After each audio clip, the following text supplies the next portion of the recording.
Hello friends, स्वागत है आप सभी का तुल्य ज्ञान एक्सप्रेस में। मैं हूं अतुल मिश्रा और आप देख रहे हैं तुल्य ज्ञान एक्सप्रेस। 69,000 सहायक शिक्षक भर्ती मामले में बड़ी खबरों के साथ इस वीडियो में जुड़ेंगे आपके साथ। 37,339 पार्ट 2 यानी कि 69,000 सहायक शिक्षक भर्ती पार्ट 2, 37,339 पदों पर आयोजित होने वाली काउंसलिंग पर क्या कुछ इस समय सचिव प्रताप सिंह बघेल की तरफ से सूचना मिल रही है।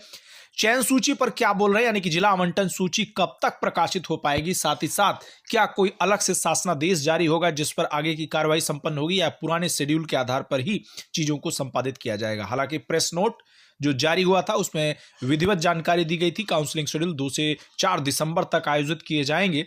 फिलहाल क्या कुछ खबरें उस पर चर्चा जरूर करेंगे। साथ ही साथ अभ्यर्थी लगातार परेशान हो रहे हैं कि जीओ यानी कि शासनादेश जो जारी नहीं हो रहा है काउंसलिंग शेड्यूल को लेकर के, उसके बाद अब अभ्यर्थी लगातार प्रश्न कर रहे हैं कि आखिर काउंसलिंग क्या 2 से 4 तक हो पाएगी या नहीं। वहीं पर वार्ता करेंगे इस वीडियो में।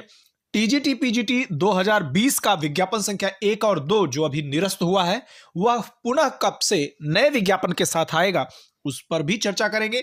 नई प्राथमिक शिक्षक भर्ती के बारे में भी बात करेंगे कि आखिर उसका आयोजन कब तक संभावित हो सकता है। क्या कुछ खबरें हैं, बने रहिए हमारे साथ। और अधिक जानकारी के लिए अतुल्य ज्ञान एक्सप्रेस यूट्यूब चैनल को भी सब्सक्राइब करें। टेलीग्राम पर भी आप हमें ज्वाइन कर सकते हैं, डिस्क्रिप्शन बॉक्स में लिंक दिया गया है।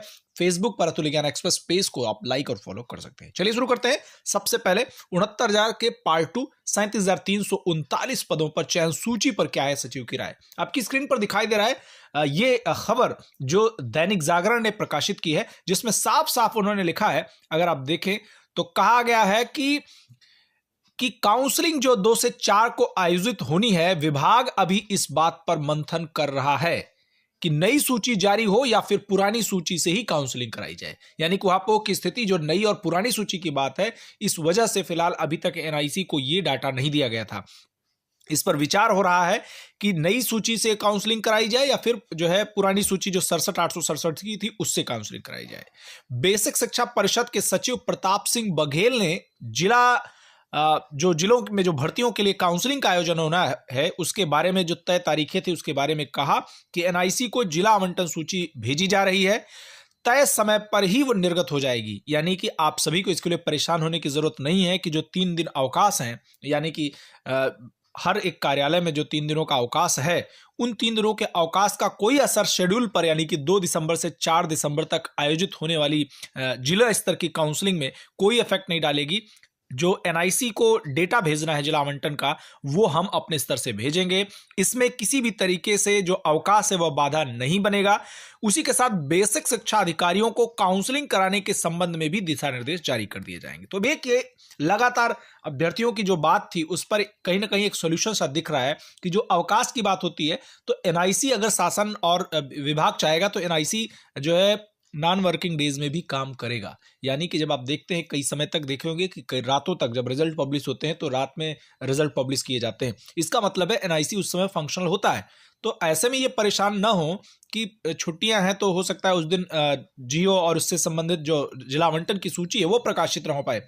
तो कुल मिलाकर के अवकाश का कोई असर नहीं होगा। थोड़ा सा धैर्य रखें। 2 तारीख से पहले आपको काउंसलिंग से संबंधित समस्त सूचनाएं मिल जाएंगी। मैंने लगातार आपको बताया है कि थोड़ा सा धैर्य रखें, 2 से पहले सारी चीजें आपकी बन जाएंगी। अब बात आती है कि अभ्यर्थी जो एफिडेविट वगैरह है वो कैसे करें। देखिए, आपने डीडी तो बनवा लेना है, कैरेक्टर सर्टिफिकेट बनवा लेना है, एफिडेविट कैसे बनवाएं। देखिए, सभी को बताना चाहूंगा कि एफिडेविट बहुत बड़ा काम नहीं है। आप सभी को जो शेड्यूल जारी होंगे, आप उस समय पर लगातार कहीं भी, आप जहां पे भी आपका शेड्यूल होगा, आप वहां पर पहुंच करके जो है 10 मिनट का काम है, अपना एफिडेविट बनवा लीजिए। फॉर्मेट है, प्रिंट करके बस मोहर लगा के देना है, तो कोई भी दिक्कत नहीं होगी। हाँ, ये ध्यान रहे कि जो फॉर्मेट निर्धारित होंगे उसी फॉर्मेट पर होगा, वो संबंधित जिला के जो तहसील्स होंगे वहां पर उपलब्ध होगा, ज्यादातर लोगों के पास होगा। तो आपको कोई परेशानी नहीं होगी, चीजें आसानी से मैनेज हो जाएंगी। बस इंतजार कर ले। 2 तारीख से पूर्व काउंसलिंग से संबंधित समस्त दिशा निर्देश एनआईसी के द्वारा जारी कर दिए जाएंगे। विभाग उनको सौंप देगा चयन सूची आदि, और सारी चीजें आपको देखने को मिल जाएंगी। तो 2 दिसंबर से काउंसलिंग अपने तय समय पर होगी, ऐसा प्रताप सिंह बघेल, सचिव बेसिक शिक्षा परिषद की तरफ से आपने देखा। दैनिक जागरण में जो खबर आज की निकली हुई है स्पष्ट रूप से दिखाया गया है। वहीं पर बात करें कि टीजीटी पीजीटी 2020 का विज्ञापन कब तक प्रकाशित हो सकता है, तो इस पर सबसे स्पष्ट राय होगी कि इससे पूर्व के जो विज्ञापन अभी निरस्त हुए हैं उनके बाद पुनः अधियाचन लिए जा रहे हैं, जिसमें नए विषय जीव विज्ञान विषय को भी शामिल किया जा रहा है तथा तदर्थ शिक्षकों की संख्या का भी निर्धारण किया जा रहा है। उम्मीद है दिसंबर माह के द्वितीय सप्ताह या अंतिम सप्ताह तक ये चीजें देखने को आपके समक्ष मिल जाएंगी कि जो नया विज्ञापन होगा टीजीटी-पीजी 2020 का वो प्रकाशित हो जाएगा। साथ ही साथ अगर वार्ता करें कि नई प्राथमिक शिक्षकों की जो भर्ती है लगभग 51,000 से ज्यादा पदों पर आने की उम्मीद है, वो कब तक आयोजित हो सकती है, तो उस पर बात करें कि कल हमने अपने वेबसाइट के जरिए भी आपको जानकारी दी थी कि यूपी टेट 2020 के आयोजन को शासन स्तर से हरी झंडी मिल चुकी है। अब ये परीक्षा फरवरी माह में आयोजित होगी और यूपी टेट 2020 के आयोजन के बाद 2 भर्तियां जो प्राथमिक और उच्च प्राथमिक स्तर की होंगी, इनका प्रकाशन लगभग अप्रैल से मई माह के बीच इन पर कार्य शुरू होगा। तो बड़ी खबर, जो प्राथमिक शिक्षकों की भर्ती है लगभग 51,000 से ज्यादा पदों पर, वहीं पर उच्च प्राथमिक में लगभग 4,000 पदों पर ये यूपी टेट 2020 के आयोजन के बाद ही प्रकाशित किए जाएंगे। तो सभी अभ्यर्थी जो लगातार नए विज्ञापन का इंतजार कर रहे हैं प्राथमिक स्तर के, उन्हें तैयारी शुरू कर देनी चाहिए। जैसे ही कोई खबर मिलेगी हम आप तक लेकर के हाजिर होंगे। फिलहाल 37,339 की काउंसलिंग प्रक्रिया 2 से 4 दिसंबर को ही अपने तय समय पर आयोजित होगी। जिला स्तर पर सारी तैयारियां पूरी की जा रही हैं। जैसे ही निर्देश शासन स्तर से मिलेगा, प्रक्रिया सारी गतिमान हो जाएगी। तो आप सभी अपडेट्स के लिए अतुल ज्ञान एक्सप्रेस चैनल को सब्सक्राइब करें, टेलीग्राम पर हमें ज्वाइन करें, साथ ही साथ फेसबुक पेज पर भी हमें लाइक और फॉलो कर सकते हैं अतुल ज्ञान एक्सप्रेस के नाम से। तो आज के लिए इतना, मिलते कुछ नई खास जानकारी के साथ, इंतजार करें एक नई वीडियो का। जय हिंद, जय श्री राम।